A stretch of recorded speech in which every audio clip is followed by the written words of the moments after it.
All right, so now that we're through the introductory material, the table setting material for this class, let's do a brief neuro review of some information that we're going to be coming back to in this class repeatedly. So to begin at the beginning, your brain has a right cerebral hemisphere and a left cerebral hemisphere. These two cerebral hemispheres are connected to each other via a large band of white matter tracts known as the corpus callosum. And it's the corpus callosum that allows your two cerebral hemispheres to communicate effectively with one another so that one hemisphere is always aware of what the other hemisphere is doing. And that allows them to coordinate their functions. Most obviously, because right hemisphere controls the left side of your body and the left hemisphere controls the right side of your body, them talking is really important to coordinating any motor movement that requires the coordination of the right and left sides of our body together. In another example, let's say you have a stroke at Broca's area. So you knock out the expressive language in the left hemisphere. Usually, the right hemisphere does not try to take on any expressive language abilities. It's getting a signal from the left hemisphere telling it not to, essentially inhibiting it from taking on any language ability because the left hemisphere already has it. And that frees up the parts of the right hemisphere to do other things.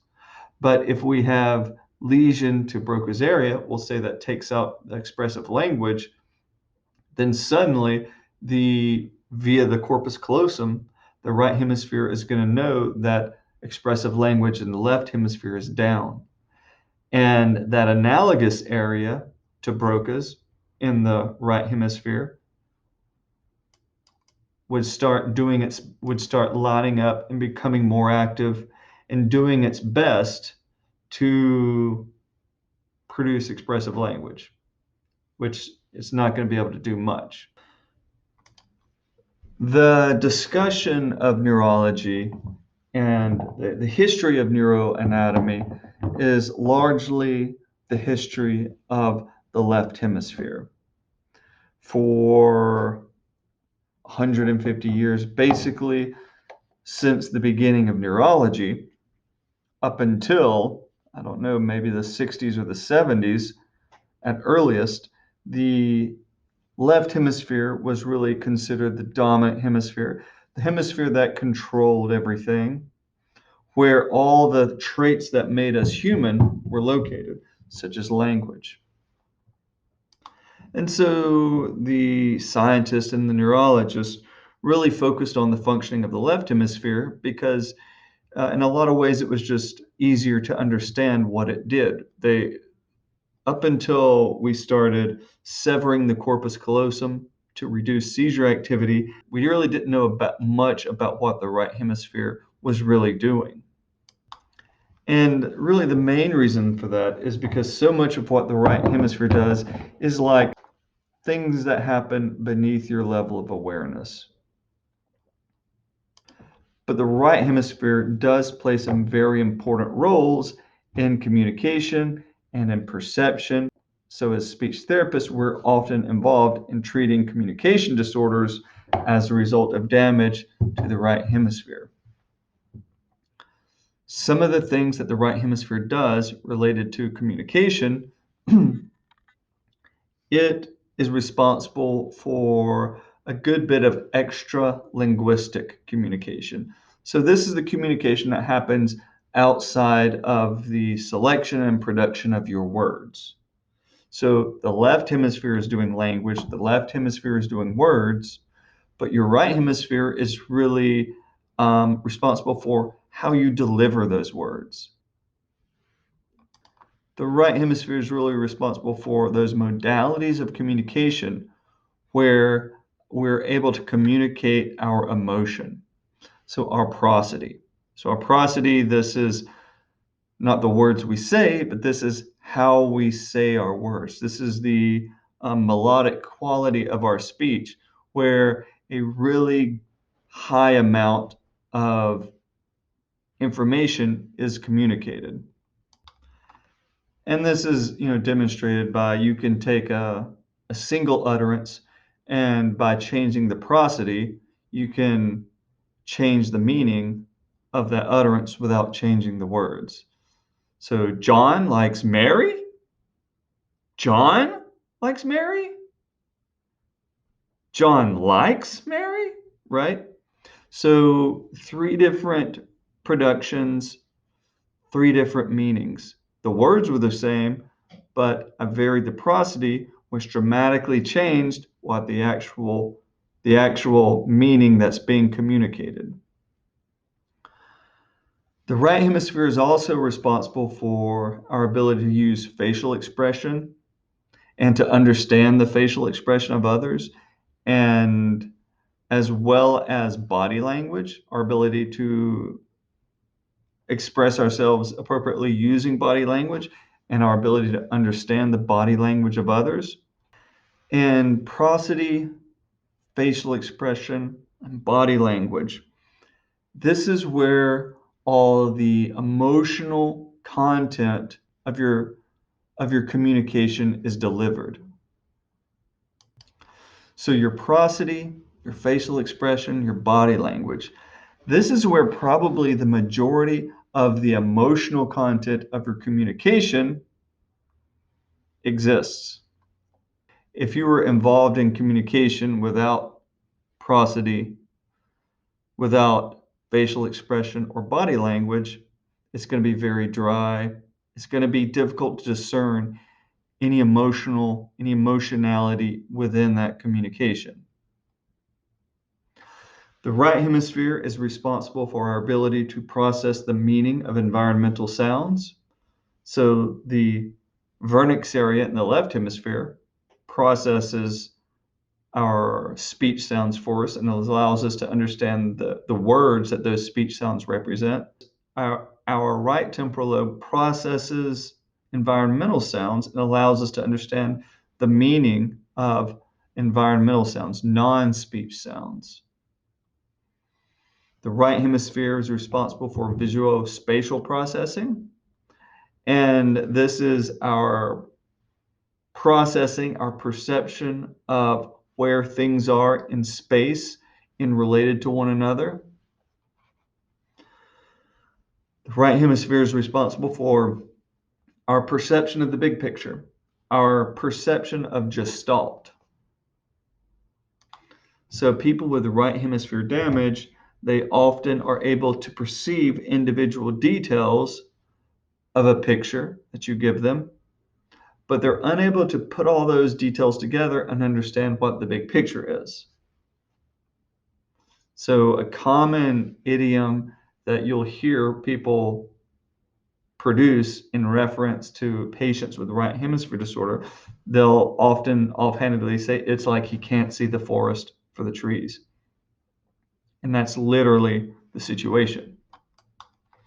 And if you have trouble taking individual visual details and putting them together to perceive the whole, then you're going to have difficulty recognizing the faces of others, which involves not perceiving each individual detail in isolation, but perceiving them all in relation to one another, and thereby recognizing the face of the individual. I'm going to skip this left versus right hemisphere processing illustration for this recorded lecture. I'm going to do it in class during the live Zoom meeting. If I forget to, be sure to remind me to do that. Okay, so now getting back to and reviewing the zone of language, which is that portion of the left hemisphere where our language comes from. So you have Broca's area at the inferior, posterior, left frontal lobe. And Broca's area is that part of your left hemisphere that is responsible for assigning words to the meaning that you want to express so that you can communicate your intended meaning. So in other words, you decide you want to communicate something. Broca's area takes that meaning that you want to communicate and enables you to attach words to it for appropriate expression. So when Broca's area is damaged, you have trouble. You know the meaning of what you want to communicate, but you can't find the words to do it. What many consider to be the opposite side of coin from Broca's area is Wernicke's area. This is the part of your left hemisphere, the superior, posterior portion of the left temporal lobe. Wernicke's area is that part of your brain that receives speech sounds and interprets the speech sounds, thereby allowing you to understand the words that the speech sounds represent. So this is your auditory reception of speech. There is this portion right here of the left hemisphere that is referred to as the angular gyrus, and it is sort of at the intersection of the temporal lobe, the occipital lobe, and the parietal lobe. And the angular gyrus is that part of your left hemisphere that takes the visual information about written language and allows you to understand the words that the letters on the page represent. So just like Wernicke's area processes speech sounds and assigns words to those speech sounds so that you can understand what's being said to you, the angular gyrus processes visual information about the written words on the page, assigns words to those squiggles on the page, and allows you to understand what it is that you're reading. So the angular gyrus does visual reception of language, which is reading.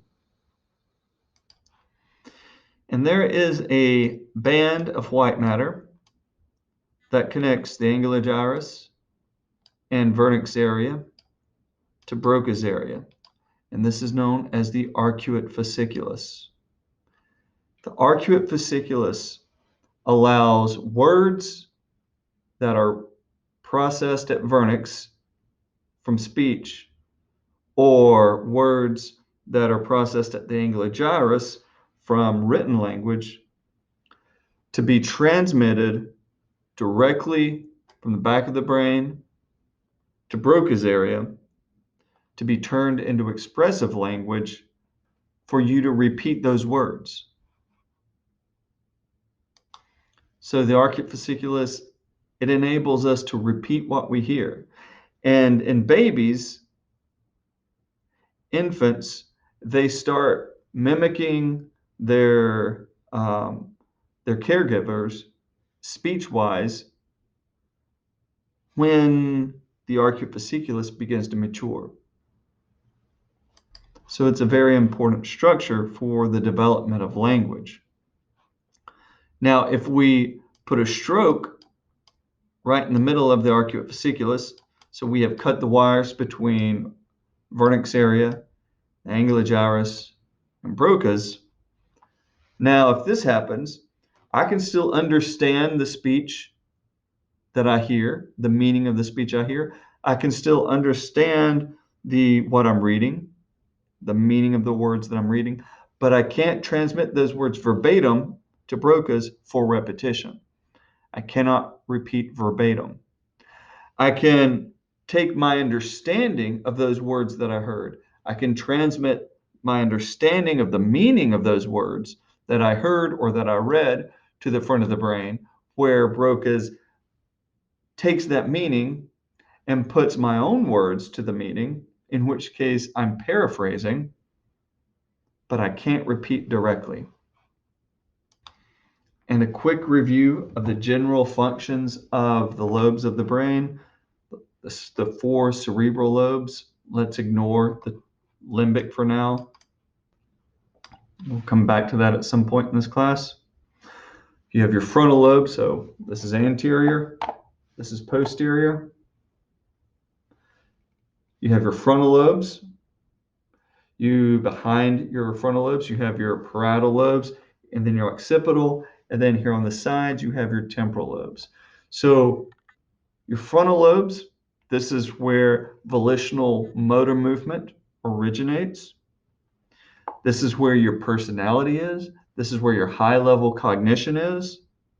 Expressive language is on the left side, on the left frontal lobe at Broca's. The frontal lobes play a role in memory. The frontal lobes, especially the prefrontal cortex, the tips of the frontal lobes, play important roles in your ability to socially inhibit yourself. So when you go to a party and you don't end up dancing on the tables, that is your intact frontal lobes working correctly. When you drive by Krispy Kreme and don't stop and get 64 donuts and eat them, that is your intact frontal lobes inhibiting you from doing that. Moving now to the temporal lobes, which are these two. The temporal lobes are responsible for processing of your hearing. And as we mentioned, the left temporal does more auditory reception of language. Your right temporal lobe does more processing of the meaning of environmental sounds. The temporal lobes have the hippocampi, which is the part of your brain that creates memories for you. And the parietal lobe and the occipital lobe we're going to speak of quite simply, as the parietal lobe is that part of your brain that receives and processes somatosensation, meaning body sensation, meaning forms of sensation like your feeling of touch, which is taction, your feeling of proprioception, which is your knowledge of where your body is in space. And your sense of proprioception comes from sensory receptors in your joints. The occipital lobe receives and processes vision. Going back now to the 3 cerebral meninges, which are nutritive and protective coverings of the brain. So you've got 3 layers of tissue that exist between the surface of the brain and the inside of the skull in which the brain sits. The superficial most layer of that tissue is known as the dura mater. That is Latin or Greek for tough mother. And this is a fibrous, dense layer of tissue. If we look at it right here, you can see that this is skull bone right here. That's the bone of the skull. And directly underneath it, it looks like a sheet of paper lying on top of that man's cortex, right? And it just about has the consistency of if you take 2 or 3 sheets of paper and layer them together. If you take it, if you snap it like that, that is what the dura mater is like. It's very tough. So the primary function of the dura is protection. Beneath the dura mater, you have the arachnoid mater. Early anatomists called this the arachnoid mater because of all the blood vessels within that layer made it look like a spider's web, hence the word arachnoid. So it contains a lot of blood vessels. So the arachnoid mater is not protective, but it is nutritive, meaning it serves a nutritive purpose in housing the portions of the circulatory system that service the surface of the brain, meaning the cortex. And beneath the arachnoid mater, you have the third and deepest cerebral meninge, that is the pia mater, and that is Latin or Greek for delicate mother or little mother. And the pia mater, it is delicate. It's almost like a gelatinous layer through which the blood vessels of the arachnoid mater above descend through to reach the cerebral cortex.